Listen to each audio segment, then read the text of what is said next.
de vaincre la peur était d'y faire face. Stupide, je sais.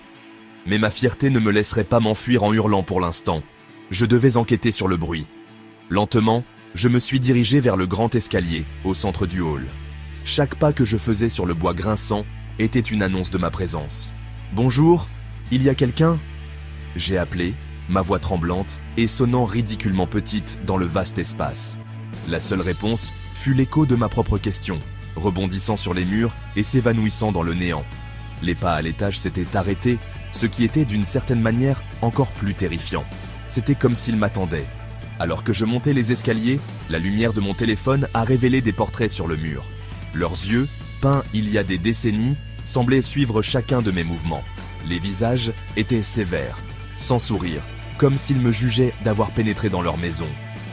J'ai essayé de les ignorer, me concentrant sur l'atteinte du sommet. À mi-chemin, je l'ai entendu. Un chuchotement. Il était faible, porté par le courant d'air, comme un soupir. Je ne pouvais pas distinguer de mots, c'était juste un son. Un doux sifflement qui semblait venir de partout à la fois. J'ai figé, tendant l'oreille, mon sang se glaçant. Était-ce juste le vent qui sifflait à travers une fissure dans une fenêtre? Ou était-ce autre chose? J'ai atteint le palier du 2e étage.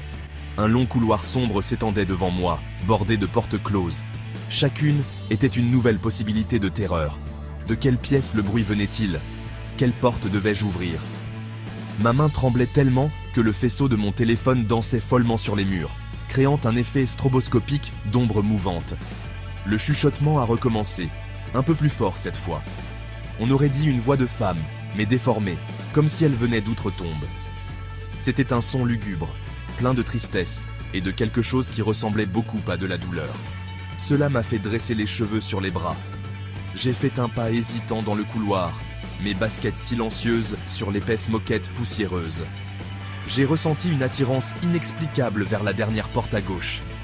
Elle était légèrement entr'ouverte, une fente d'obscurité absolue visible dans l'interstice.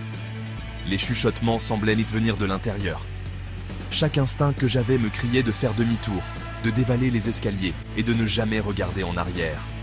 100 € ne valèrent pas ça, mais la curiosité, ce stupide et fatal trait humain, a pris le dessus. Il fallait que je sache ce qu'il y avait derrière cette porte. Il fallait que je voie ce qui faisait ce bruit. Avec une profonde et tremblante inspiration, j'ai tendu la main et poussé la porte. La pièce était une chambre d'enfant, ou du moins l'avait été. Au centre se tenait un petit cheval à bascule en bois, parfaitement immobile. Le faisceau de ma lampe de poche balayait un berceau poussiéreux dans le coin.